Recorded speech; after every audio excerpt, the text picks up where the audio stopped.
Now let's take a little closer look at the exact meaning of the Hebrew word Torah, spelled T-O-R-A-H. This may be a new term to many people who are watching this video. It's important to define our terms if we are going to use these terms, and especially define them as to how the Bible defines them. And that's what we want to do here. The word Torah, spelled T-O-R-A-H, or in Hebrew, Tav, Vav, Resh, and He, is Strong's Hebrew Word Dictionary number 8451. And its primary meaning is teaching, precept, or instruction. And only secondarily, according to the Hebrew lexicons, does it mean law. Though it is translated as law some 219 times in the Tanakh, or the Old Testament. And yet a better translation of that word would be instructions, teachings, or precepts.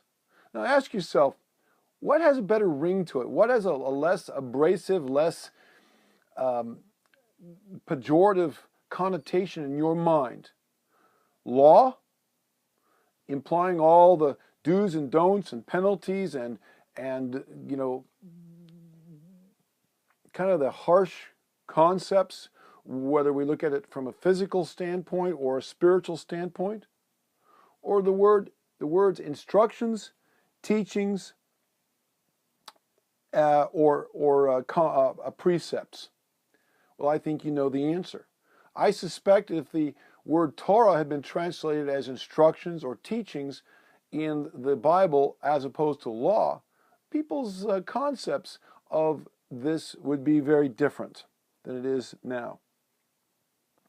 So the word Torah derives, according to the one lexicon, Strong's Expanded Exhaustive Concordance, says that the word Torah is primarily means direction or teaching or instruction, and it derives from the Hebrew word yara, spelled Y-A-R-A-H, which means to project or to point out, and hence to point or to teach. Like a teacher, when they're pointing at something that they're teaching their children or their students about. So Strong says that the law of Elohim is that which points out or indicates his, that is Yehovah's will for man. Seen against its background of the word yara, it becomes clear that the Torah is much more than a law or a set of rules. This is a very important point. It's a lot more than a set of rules or a law. Torah is not restriction or hindrance, but instead that the means by which one can reach a goal or an ideal. That's according to this lexicon. Now similarly, the Theological Wordbook of the Old Testament, a noted authoritative lexicon, states that the word Torah means teaching, whether it is a wise man instructing his son or Elohim instructing Israel.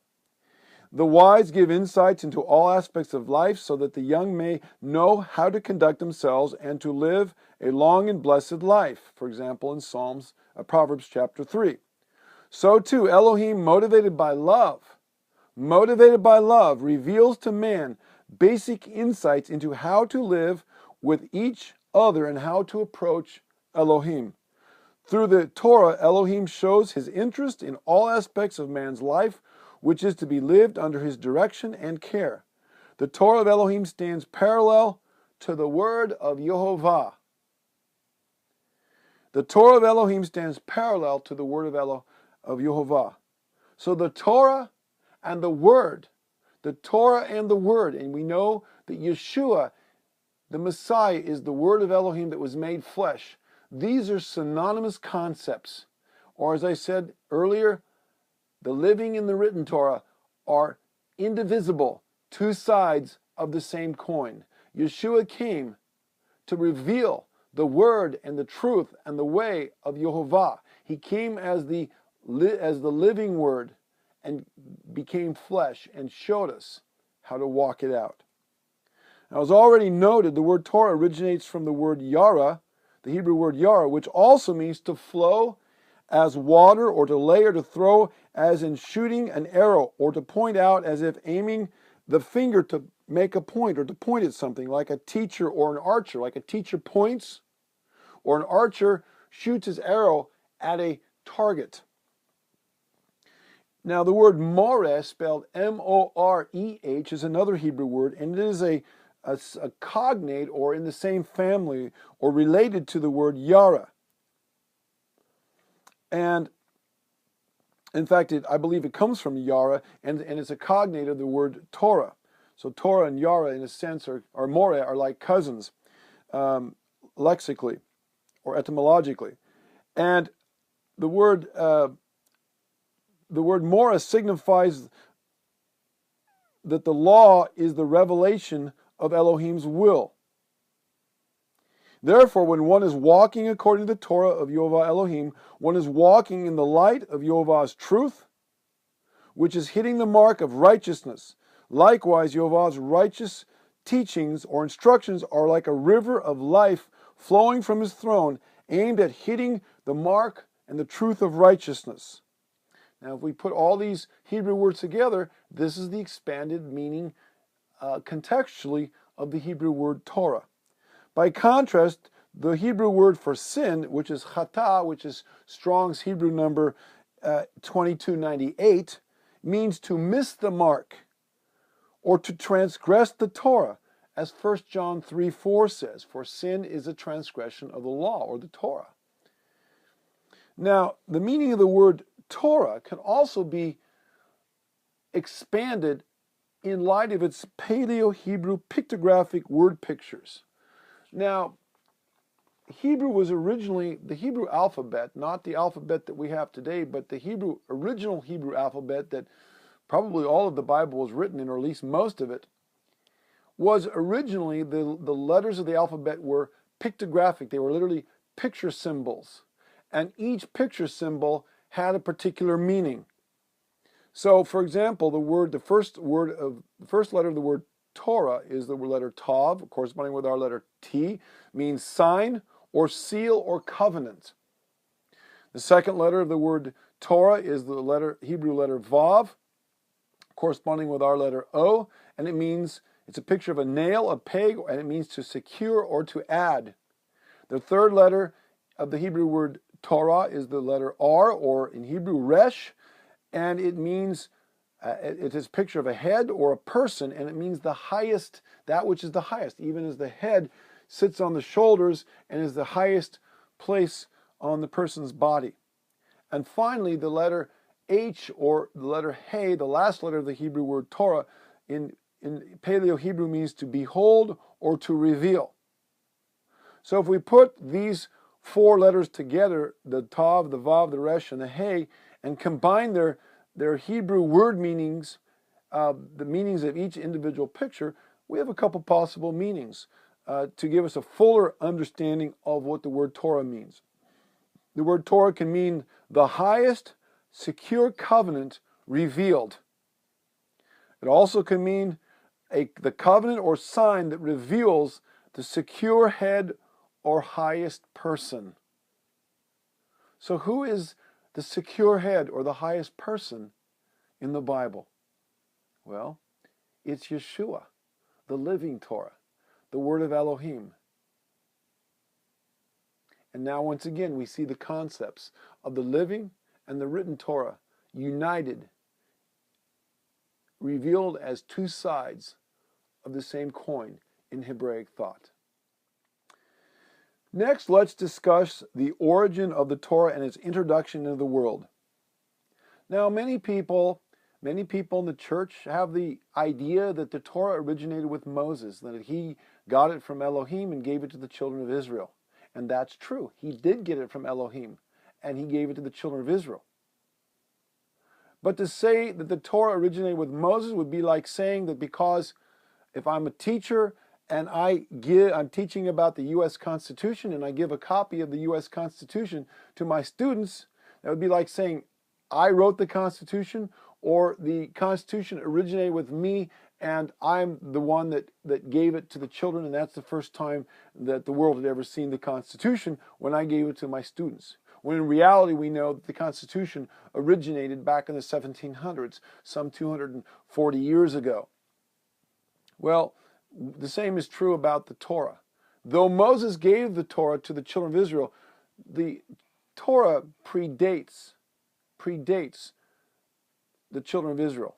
We know that the children of Israel, before they came to Mount Sinai to receive the Torah in its written or codified form, they were following certain aspects of the Torah. Certain aspects of the Torah had been revealed to them, like the Feast of Passover and the Sabbath and other things. We also know that the patriarchs, Abraham, Isaac, and Jacob, followed the Torah. There's several verses that talk about that. And we're not going to go into this now. This is another subject, and I have written about this subject, how the Torah predates the giving of the Torah at Mount Sinai. It predates it, and we see that in the book of Genesis and Exodus. And you can go to our website at hoshanarabbah.org and get that teaching.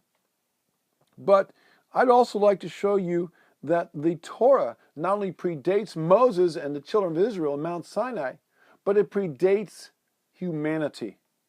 For the Torah is the revelation of YHVH Elohim. It is the revelation of his heart, of his mind, of his thinking, of his character. So naturally, the character of the creator of the universe is going to predate the universe. And that's exactly what the Bible reveals to us. For example, in the creation account in Genesis 1 verse 3, Elohim said, "Let there be light." And the light of Elohim came into the darkness of this world. The creation of light was the first creative act of Elohim. And as we shall see below, light is a Hebraic metaphor for the Torah. It's also a metaphor for Yeshua, the living Torah. Also, by Yeshua, the word of Elohim was all created. He created everything. Hebrews 11 verse 3 tells us that, and other scriptures do as well. Elohim's word is light and truth, and Yeshua is the word of Elohim and also the light of the world. And we see this revealed in John 1 verses 1 and 8 and 14 and several other places in the Gospel of John. Yeshua was that word from Elohim. Yeshua was that word that created all things. And Yeshua was and is that light that shone in the darkness of the world. Again, go read the Gospel of John, chapter 1, verses 1 through 14. Also, the word of YHVH is Torah. The Torah is his instructions in righteousness. And all you have to do is read Psalm 119. Read the entire chapter, all 176 verses of it, and you see the Torah explained, every facet of it, all of its implications and ramifications in that longest chapter in the Bible. For example, in Psalm 119, 142, it says that thy righteousness is an everlasting righteousness, and thy Torah is truth. So truth precedes the creation of the world. Torah and light precede the creation of the world. Yeshua, the living Torah, the creator of the world, precedes the creation of the world. And finally, in Proverbs 6:23, we see it says there that the commandment of Elohim, or the Torah of Elohim, is a lamp, and the Torah is light, and reproofs of instructions are the way of life. Hallelujah.